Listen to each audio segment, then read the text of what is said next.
네, 취업엔 2부가 시작됐습니다. 네, 수요일 2부 시간에는요, 생활 속 궁금한 법을 명쾌하고 쉽게 해결해드리는 순서죠. 콕콕 생활법률 시간으로 저희가 준비해왔습니다. 네. 자, 이 자리에는 심종신 변호사님 나오셨습니다. 어서오세요. 네, 안녕하세요. 반갑습니다.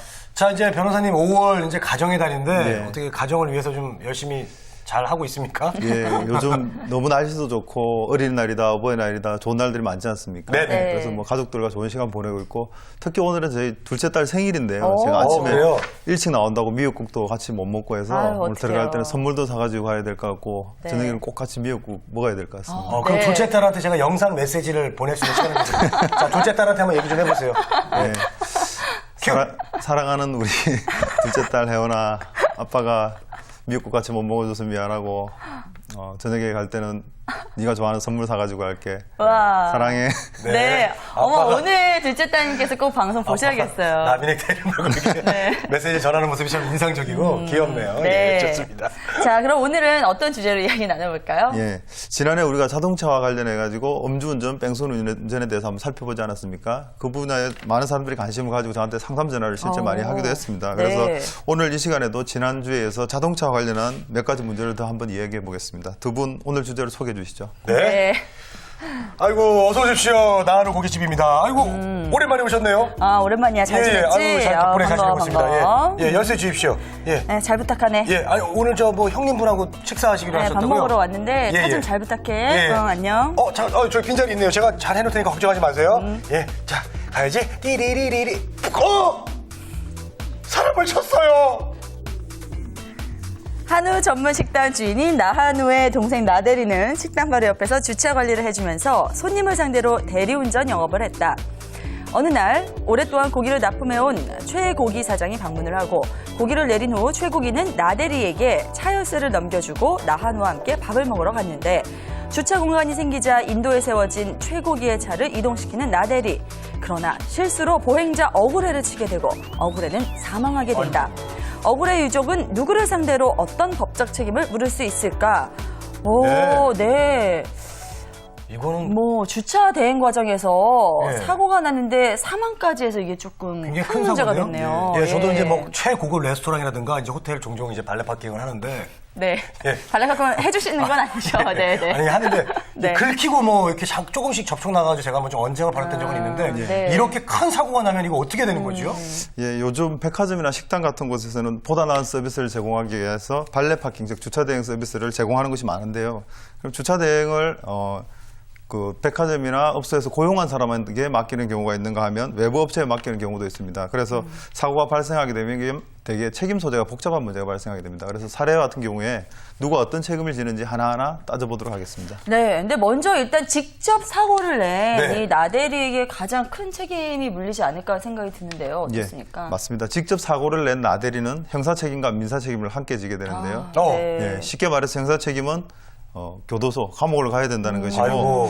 민사 책임은 사망한 억울해의 유가족에게 손해배상을 해야 된다는 것입니다. 그래서 나대리는 업무상 과실치사죄로 형사 책임을 받게 될 것이고 억울해의 유가족에게는 억울해의 사망으로 인한 손해와 유가족의 위자료 등의 손해를 배상해야 된다는 것입니다. 네. 네. 자, 그렇다면 여기서 중요한 게요. 그 식당 주인 나하루는 뭐 전혀 처벌을 받지 않나요? 예, 나한우는 나대리가 낸 교통사고에 대해서 직접적으로 가담한 사실은 없지 않습니까? 네. 그래서 형사적으로는 책임이 없습니다. 다만 나대리를 고용한 사용자로서 책임을 져야 하는지가 문제가 되는데요. 민법 756조에 하면 사용자 배상 책임이라고 해서 타인을 사용하여 어느 사무에 종사하게 한 자가 피용자가 그 사무집행 안에 제3자에 관한 손해를 배상할 책임이 있다는 규정을 두고 있습니다. 쉽게 말하면 직원이 손님에게 손해를 끼치면 특별한 사정의 경우가 아니라면 일단 주인이 물어줘야 된다는 것이죠. 예, 예. 따라서 나한우는 사용자 배상 책임에 근거해서 억울해 유족에게 손해배상 책임이 인정될 수 있습니다. 그렇군요. 네. 아니 근데 이런 경우에도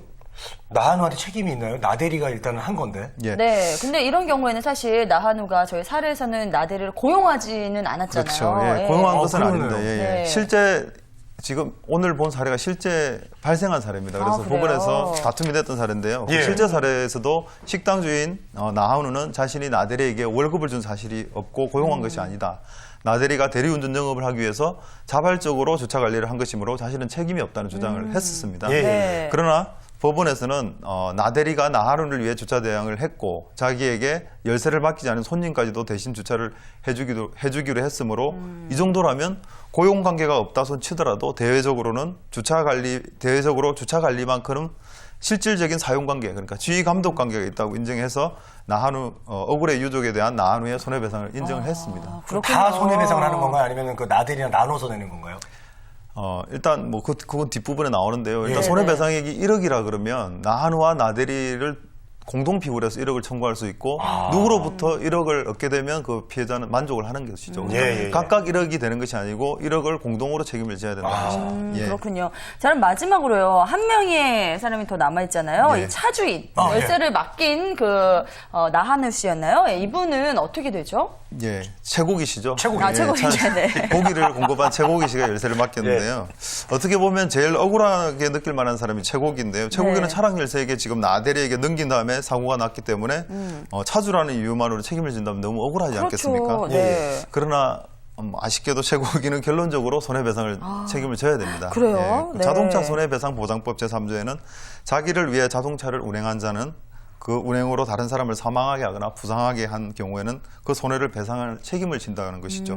쉽게 말해서 자동차의 소유자나 보유자가 통상 이 법 규정에 의해서 자기를 위해서 운행하는 자, 즉 운행자로서 책임을 지기 때문에 최고기는 그 방금 말씀드린 그 법 3조의 운행자에 해당하여 억울해 유족에게 손해배상 책임을 지게 되는 것입니다. 그렇군요. 네. 자, 그러면은 정말 어떻게 보면 되게 억울하잖아요. 밥 먹으러 갔다가 정말 고기 먹으러 갔다 최고기가 네. 같은 책임을 이렇게 발생을 한다는 그런 얘기 아닙니까?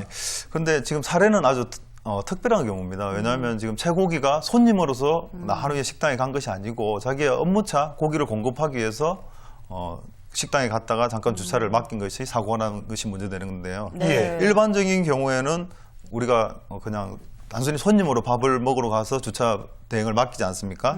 예, 그런 경우에는 책임이 없게 되는 것입니다. 이 사례가 특이한 경우고 원칙적으로는 식당 등 업소에서 손님을 위해서 주차 대행을 해주었거나 자동차 공업차에 수리를 맡긴 경우 그리고 자신의 차량을 도난당한 이후에 어떤 사고가 났다. 그런 경우에는 차주의 책임이 없는 것이 원칙이고 사례의 경우가 아주 특수한 경우라고 보시면 될 겁니다. 그렇군요. 다행이네요. 예. 저는 사실 요즘에 뭐 발레 안 해주는 그런 식당이 없는데 예. 거기 가서 제가 그냥 저는 됐습니다 하고 할 수도 없는 노릇이고 예. 대신 이렇게 주차 대행을 고객으로서 맡겼을 때는 예. 괜찮다는 예, 말씀이시죠? 괜찮습니다. 예, 다행이네요. 자, 어쨌든 그 결론을 지어보면요. 억울해 유가족은 나한우, 나대리, 최고기 모두를 상대로 손해배상 청구가 가능하다는 거죠? 예, 아까 말씀드린 대로 그 나한우, 나대리, 최고기를 최고기 3명을 공동 피고로 해서 소송을 제기하면 예를 들어서 배상 금액이 1억이다 그러면 세 사람한테 각각 1억씩을 받아낼 수가 있다는 의미는 아니고 예. 세 사람이 같이 함께 1억 원의 책임을 진다는 것입니다. 예. 예. 그럼 세 분이서 3,300씩 내면 예, 그렇게 해도 되고, 그 피해자 측 유가족은 1억을, 보상받으면 만족을 얻을 수 있다는 것이기 때문에 그 세 분이서 5천씩, 2천, 3천 그렇게 부담하는 그 부담 관계는 내부적인 관계이기 때문에 예. 그거는 뭐 중요한 것이 아니라는 거죠. 예, 알겠습니다. 뭐 어떻게 보면 우리 일상에서 일어날 수 있는 그런 네. 일이었는데요. 저희가 사례를 통해서 살펴봤습니다. 네. 자, 다음 사례 한번 살펴볼까요? 예, 그 요즘 계속 고유가로 많은 운전자들이 좀 물가 때문에 고통을 겪지 않습니까? 그래서 휘발유 승용차보다는 경유 승용차를 선호하는 추세가 아주 뚜렷합니다. 그리고 특히 고가 외제 수입차인 경우에는 경유차가 많아지면서 문제가 종종 발생하는 사례가 있는데요. 두 분 오늘 사례를 함께 또 소개해 주시죠. 네. 아이고, 야, 역시 저 외제차가 좋구만. 그냥 밟는 대로 쭉쭉 나가네. 아, 좋다. 유르르르르르, 끼. 자, 여기 기름 좀 넣어주세요. 네, 예. 얼마쯤 넣어드릴까요, 손님? 풀로 당겨주세요, 풀로. 꽉 넣어줘요. 가득이요? 예. 알겠습니다. 좋다. 네. 자, 됐습니다. 네, 됐어요. 안녕히 가세요. 예, 고마워요. 네. 잠깐만, 가만 있어봐. 왜 이래? 아니, 영순이 형. 아니, 이 사람 이거 휘발유 넣은 거 아니야, 이거요? 이거 좋은 차라서 당연히 휘발유인 줄 알았는데 아니, 이거 아닌가요? 디젤 차인데 이거 휘발유. 아니, 어떻게 이거 차, 이거. 휘발유인 줄 알았는데요. 차 불어내! 네, 폼에 살고 폼에 죽는 차 허풍. 평소 자동차 많은 외제차를 타고 싶어 B사의 3000cc급 대형 소형차를 리스로 운영했는데 그러던 어느 날 지방에 가기 위해 근처 주유소에 들러 기름을 가득 넣고 고속도로에 진입했다. 고속도로에 진입한 순간 평소와 달리 자동차의 소음이 심하고 엔진이 이상하다는 느낌이 들었다. 갓길에 차를 세운 뒤 주유 결제 카드 전표를 확인했더니 경유가 아닌 휘발유로 주유됐던 것. 경험이 부족한 주유소 아르바이트생이 대형 외제차는 당연히 휘발유라고 생각하고 이 같은 주유 사고를 낸 것이다. 차 허풍은 누구에게 법적 책임을 물을 수 있을까? 네. 네. 자, 요런 경우는요, 저도 직접 겪었고요. 아. 이거 충분히 있을 수 있는 일입니다. 네. 저 같은 경우는 그래서 항상 예전에 이제 지금은 제가 차를 바꿨는데 주유를 할 때 항상 디젤이요, 디젤! 이렇게 확실하게 전 얘기를 해주거든요. 예. 그러니까 이건 차주인이 좀 주의를 해야 되는 부분도 있을 텐데 어쨌든 이 사고는 그 아르바이트생이 낸 거고요. 네. 고가의 외제차라면 일단 수리하는데도 비용이 많이 들 것 같아서 맞아요. 지금 이 차허풍이 과연 누구를 상대로 손해배상 네. 책임을 물어야 될지 이게 예. 궁금하네요. 누구나 어떤 업무에 종사하는 사람은 자신의 일에 주의를 기울여야 할 의무가 인정되는데요. 특히 주유소에서 일하는 사람의 경우도 차량이 어떤 연료를 사용하는지를 확인해야 되고 그에 맞는 연료를 주유해야 할 주유 의무가 인정된다는 것입니다. 네. 따라서 주유소 아르바이트생이 잘못된 연료를 주유한 이 사건의 경우에도 주유소 측에 가실이 인정된다는 것이죠. 네. 그렇군요. 그럼 우리 저 주유원, 물론 아르바이트생이 잘못을 했지만 이 주유소의 주인도 좀 책임을 물어야 되는 거 아닙니까? 예, 그렇습니다. 아까 사례에서도 말씀드린 바와 같이 민법 제756조에는 사용자 배상 책임을 규정하고 있어서 직원이 손님에게 일단 손해를 끼치면 사장이 특별한 경우가 아니면 일단 물어줘야 한다는 것입니다. 그 차후풍의 입장에서도 돈 없는 아르바이트생에게 손해배상을 청구하는 것보다 돈 많은 주유소 사장을 상대로 손해배상을 청구해야 확실하게 손해배상을 받을 수가 있는 가능성이 많을 것입니다. 네. 따라서 차후풍은 주유소 사장에게 수리비를 청구할 수 있고 대신 그 주유소 사장은 아르바이트생에게 아르바이트생의 실수라는 말로 그 책임을 벗어날 수가 없습니다. 다만 주유소 사장도 아르바이트생에게 물어준 수리비에 대해서 다시 청구를 할 수가 있습니다. 예. 그 말씀은 주유소 사장이 아르바이트생한테 예. 네가 잘못했으니까 다시 물어내 이렇게 할 수 있다는 아니면 돈을 뭐 말씀인가요? 월급을 안 준다거나. 네. 월급을 공제하는 것은 되지 않고요. 네. 그 월급 상계는 법으로 금지되어 있기 때문에 되지 않는데 네. 주유소 사장이 차 수리비를 물어주고 아르바이트생에게 청구하는 것을 구상권이라고 하는데요. 그 주유소 사장이 이 구상권을 행사할 수가 있습니다. 다만 네. 주유소 사장은 종업원을 잘 관리하고 고용해야 할 책임이 있기 때문에 재판까지 가더라도 아르바이트생에게 수리비 전액을 돌려달라고 하기는 힘들고 수리비의 일부는 돌려받을 수가 있을 것입니다. 그렇군요. 네, 그럼 결론적으로 이 차허풍 씨 손해배상을 받을 수 있는 금액이 어느 정도나 될까요? 예, 일단 생각해 볼 수 있는 손해를 보면 차량 수리비 그리고 수리 기간 동안에 렌트를 해야 되지 않습니까? 네. 그 렌트에 의한 대차 비용 그리고 차량 성능이 또 감소하는 문제가 있는데요. 그 차량 성능 감소로 인한 교환 가치 감소분 그리고 주유 잘못된 것으로 인한 스트레스를 받을 수가 있겠죠. 운전자 입장에서는 네. 그 스트레스 등으로 인한 정신적 피해에 대한 위자료 등을 들 수가 있습니다. 네. 그렇군요. 그 여러 가지 손해가 있네요. 이게 이제 이게 한번 자세하게 한번 좀 살펴봐야 될 것 같은데요. 어떤 예. 것들이 있는지. 예, 먼저 차량 수리비와 렌트카 비용은 당연히 손해로 인정되어서 예. 배상받을 수 있는 그렇죠. 것이죠. 예. 근데 수리비는 이미 들어간 비용 그리고 앞으로 확실하게 수리가 되지 않았다면 앞으로 또 비용이 발생할 수 있지 않겠습니까? 그렇죠. 예, 그러면 앞으로 들어갈 비용도 포함이 되는 것이고요. 그다음에 렌트카 비용은 법원에서 통상적으로 수리 기간을 정하고 그 사고 정도에 따라서 보통 15일 내지 60일 치해를 지급하고 있는데 수리를 고의로 지연하거나 또는 수리가 예상보다 지연됐다면 그 기간에 인정받을 수가 없습니다.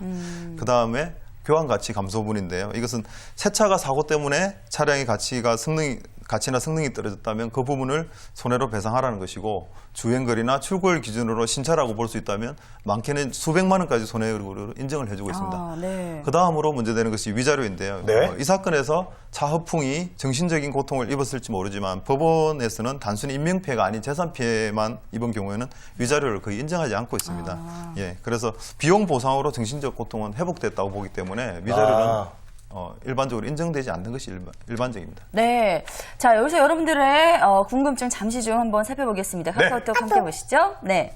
사례처럼 주유원이 잘못 넣은 경우 차주도 어느 정도 책임이 있는 거 아닌가요? 라고 예. 보내주셨어요. 네, 예. 맞습니다. 어. 예. 차후풍의 자동차는 외제차인데다가 휘발유차로 착각할 가능성이 많았습니다. 그래서 미리 경유차라는 사실을 주유원에게 알렸어야 됩니다. 그런 기능을 하는 경보기까지 요즘은 또 새로운 발명품으로 등장하기도 하던데요. 네. 예, 그렇지 않은 경우 그렇게 차주가 알리지 않은 경우에는 차주에게 통상 20% 정도의 과실이 인정된 경우가 있고 네. 다른 사건에서는 경유자동차 운전자가 사용 연료를 알리지 않고 휘발유 전용 주유기 앞에 차를 정차했다면 30%까지 인정한 경우도 있습니다.